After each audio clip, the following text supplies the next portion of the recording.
Yo,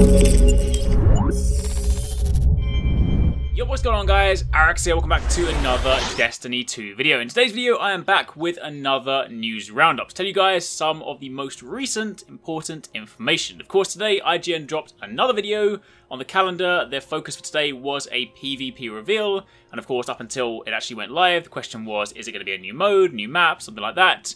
Turns out it is a new map. Well, I say new, it's actually a location that we are going to recognize, but I'll speak more about that in just a moment. As always, if you want to watch the IGN video, you can find a link to it in the description box down below. There are actually 3 new videos today. The first one is, of course, an interview and a guided tour of the new map. And the other 2 are just more Crucible gameplay videos on this new map. One of them is DAWNBLADE for about 5 minutes, and the other one is 10 minutes of Titan gameplay, both Striker and Sentinel. So all of those are linked down below if you guys want to check them out. But to begin with, let's talk about this new map. Now, this map itself is called Vostok, and it actually takes place on Felwinter Peak, just outside the old social space. In fact, you'll actually recognize this area, because if you played the very first story mission in Rise of Iron, then when you are walking up the mountain, up towards the sort of gondola station, and of course ultimately to Felwinter Peak, then you'll actually have trodden this path already. So this is actually described as one of the bigger maps. Now the demonstration itself was for the control game mode,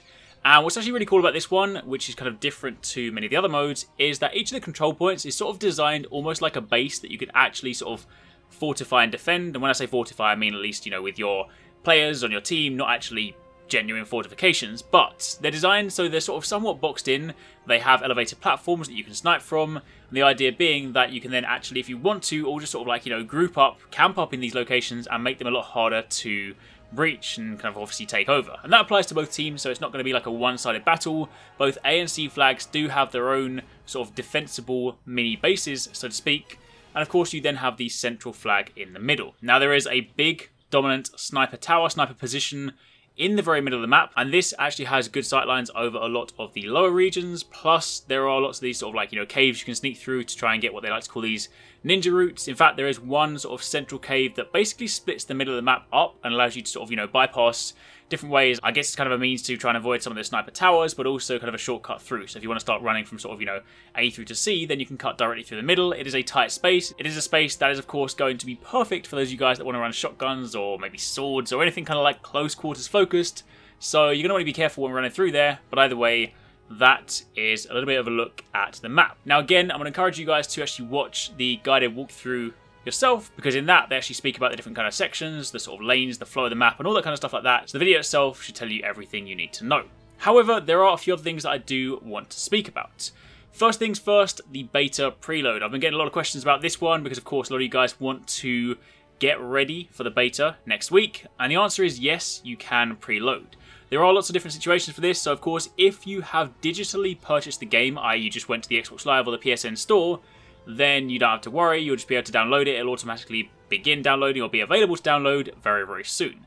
However, if you're one of those people that either went to an online retailer or a physical retailer, and you then got one of those codes that you type into the bungie.net/redeem portal, then today, in fact, by the time this video has gone live, at about 6 PM UK time, 10 AM Bungie time, you should be able to begin preloading Destiny 2. That means for those of you guys that digitally purchased it, you should be able to find it somewhere on the store. Now, of course, do bear in mind, sometimes these things don't go live exactly on the dot. So if it's 6 o'clock and suddenly it's not there, don't suddenly start thinking, where's it gone?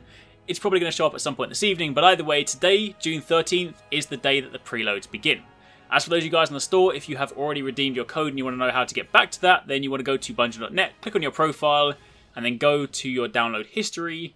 And of course there you'll then be able to find your codes. Once it is actually active and ready, you should then be able to choose your platform of choice, and from there you can then begin the download. Of course, it's not going to actually let you play the game early. You're still going to have to wait until either the 18th if you're on PS4, 19th on Xbox One, but at least it means on the day that it goes live, you're not going to have to sit there and wait to download. You're going to be ready for it to go, and you can just sit there and press begin. So to reiterate, preloads should be live by the time you guys are watching this video. On top of this, something I didn't mention in one of the IGN videos the other day, they actually spoke a little bit in passing about story. There was, of course, a focus video on how they're crafting the narrative for Destiny 2, how they're sort of, you know, trying to weave story into absolutely everything, because that was one of the main criticisms of Destiny 1. It didn't really, at least kind of on the surface level, have much of a story. If you want to dig a little bit deeper and start looking into the Grimoire, of course there is a story there, but it's not really told to you. So in Destiny 2, they're making a conscious effort to completely change that. There are going to be big cinematic storylines. They want the story to be fused with everything throughout the game. There was, of course, that mention a while ago of there not being the Grimoire on the website, and that's because they want to work lore into basically everything you interact with. Weapons you find, gear you find, other trinkets you find, things around the world. We've of course seen that gameplay where you can press a button to kind of get the lore on that item and find out more about it. So story and lore is going to be woven into the game. So for those of you guys that actually want to try and read it, want to try and sort of learn more, then that will actually be there for you. In fact, one of them in the interview said kind of jokingly, they kind of hope to see a thread on Reddit where people are actually complaining that there is too much story. They said if they see that, then they'll be happy they've done a good job. But either way, for those of you guys that want a cinematic, story-led experience, that should be there for you in Destiny 2. Something else I want to call out as well, that we actually saw in yesterday's gameplay, admittedly only in passing, but it was a quick glimpse at a patrol event, the Cabal excavation, where you have to override the mining lander. Now, of course, this sounds remarkably similar to the Fallen Extraction cruise. It probably just drops in, you defeat waves of enemies, and then it's done, it's completed, but it's just nice to sort of see some open world activities, because that is one thing we haven't seen a great deal of in Destiny 2, whether that be from the gameplay reveal, whether it be from trailers, or even from IGN themselves. We still haven't really seen much of the open world. We've seen a lot of things from like strikes, from Crucible matches, from campaign missions, but we haven't seen anything kind of just generally speaking open and roaming the open world. So that is something I do still want to see, but at least getting a glimpse at a patrol event in action is pretty cool. But for the time being, that is pretty much it. That was just a wrap up of a few of the most recent things that you might have missed. And of course, that is the highlight of today's topic. Make sure you tune back tomorrow, because of course there will be one more IGN article for this week until of course weekend, and then they'll resume it next week. So thank you very much for watching. Again, if you guys have not done so already, today is the last day to enter my giveaway that I'm running on the Destiny Get Ready for Beta video. Basically, it's a giveaway for PlayStation Network points or Xbox Live points, enough to allow you to buy a copy of Destiny 2, and that will then get you beta access. So click on the video, link down below, and you can then jump to that, enter the competition, and tomorrow the winner will be drawn. I will message the winner, and that way you have time to purchase the game over the weekend and still preload your beta in time for next week. Anyway, thanks for watching, take it easy, catch you next time, peace out.